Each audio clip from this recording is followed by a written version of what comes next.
Hey there, action fan, it's Avatar review time. Today I'm looking at The Stakeout. The episode starts with the gang passing through Pandora and learning that they have a price on their heads. Then Team Avatar finds Ingwe's jeep outside of a desert frontier town. To avoid unwanted attention from bounty hunters, the boys head into Bartertown, while the girls figure out that Mr. Clean is headed to a secret meeting with Zahir. After a little detective work, Crockett and Tubbs track down the human lie detector to a local roach motel. After the team reunites, they start keeping an eye on Ingwe's room. That's when they learn that police work is kinda boring. It ain't all car chases and kicking doors in. Apparently no one told Korra that because she's going all Judge Dredd up in this place. Only to find that Ingwe's meeting with Zahir is actually in the spirit world. So Korra follows while the gang holds down the fort. Meanwhile, after informing Ingwe that his services are no longer required, Zahir keeps Korra talking, while Rockhead and Lady No-Arms go to wrangle themselves an avatar. But they're spotted on the way in, so Asami makes tracks with Korra, leaving the fire ferrets in a whole heap of trouble,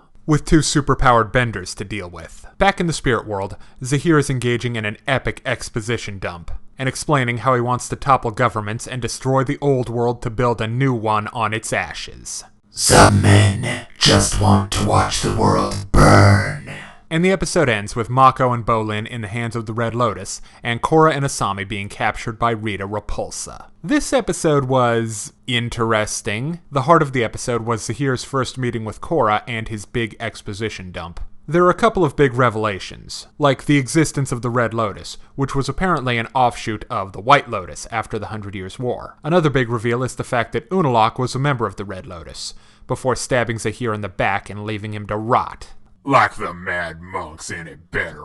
True, Zahir didn't lose any sleep over tossing Ingwe into the chasm of nasty pain for all of eternity. Also, the reveal of his big plan to start offing world leaders willy-nilly, somehow I feel like there has to be more to it. But then I suppose we'll find out when Korra's role in Project Mayhem is finally explained. There's a little action in Stakeout, involving a battle between the Fire Ferrets and one half of the Red Lotus. The boys get a pretty solid whooping, but it's still a good fight. Apparently Rockhead's control over lava bending is not just visually distinctive, but gives him a huge advantage over more mundane earthbenders. Somehow. Lady No-Arms, on the other hand, It's funny 'cause she don't have any. until she makes him out of water. That awesome adaptation aside, she's still got a big old bag of watery tricks. Too bad the episode does have some real pacing problems. After the team splits up, the story hits a wall. A brick wall. While the boys are wandering around engaging people in pointless conversation and running from bounty hunters. Hey, it worked for Sam and Max. Yeah, but the freelance police, these two are not. There's also that painfully long stakeout sequence, where Bolin and Asami play Pai Sho. I don't know if this was supposed to be foreshadowing about the Red Lotus or what.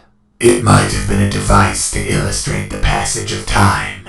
Well, whatever it was the opposite of pulse-pounding action. The comedy in this episode is kinda weak. Don't get me wrong, Bolin's trying his best. And there's one really funny moment involving the bounty hunters, and another kind of funny one involving the kind of room you get at the desert motel. But other than that, the humor was a little meh. I get the feeling that this was a setup episode more than anything, meant to pump up bigger events to come. Okay, now it's time to break down the good and the bad in Legend of Korra, The Stakeout. On the good side, it has a neat action sequence, it's set in a cool location with plenty of spirits running around, and the big reveal of Zahir's plan was a long time in coming. Too bad it was revealed in a big exposition dump, and the pace of this episode was just a killer, with a crawling speed, and no real tension to balance out the slow in this slow burn. So I give Legend of Korra, The Stakeout, a 2 out of 5.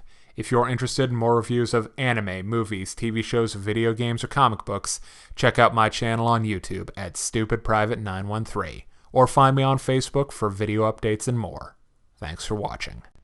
Hey kids, today's show is brought to you by the letter 4 and the number potato! I'm a stupid private.